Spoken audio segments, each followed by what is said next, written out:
সারা দেশে বৃষ্টিপাত কমে গেলেও বন্যার পানির নিচে তলিয়ে আছে এখনও অনেক গ্রাম। তেমনি নোয়াখালী জেলার কবিরহাট উপজেলার সুন্দরপুর ইউনিয়নের পূর্ব রাজুরপুর গ্রামের হাজার হাজার মানুষ পানিবন্দী হয়ে আছে। এছাড়া কয়েক হেক্টর ফসলি জমি পানির নিচে চলে যাওয়ায় নষ্ট হয়েছে অনেক ফসল। অন্যদিকে খাল, বিল এবং পুকুর সবই একাকার হয়ে গেছে। ফিশারি এবং পুকুরের মাছ অন্যত্র চলে যাওয়ায় লাখ লাখ টাকার ক্ষতিতে পড়েছে ক্ষুদ্র ব্যবসায়ীরা।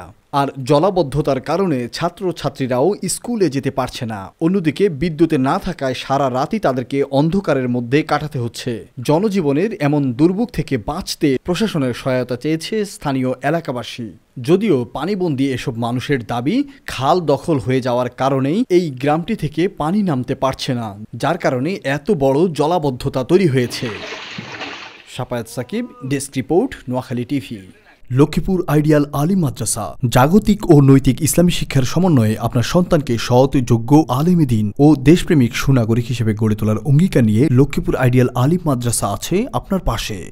এখানে প্লে থেকে আলিম পর্যন্ত সাধারণ বিভাগ, বিজ্ঞান বিভাগ, হিফজুল কোরআন ও গার্লস শাখায় ভর্তি চলছে। এখানে রয়েছে উন্নত যোগাযোগ ব্যবস্থা এবং রুচিশীল ও শিক্ষাবান্ধব পরিবেশ। আবাসিক, অনাবাসিক ডে কেয়ার ব্যবস্থা। লক্ষ্মীপুর আইডিয়াল আলিম মাদ্রাসা, কোর্ট বিল্ডিং সংলগ্ন, জুমুল স্টেশন, সদর, লক্ষ্মীপুর। নোয়াখালী টিভি, বৃহত্তর নোয়াখালীর প্রতিচ্ছবি।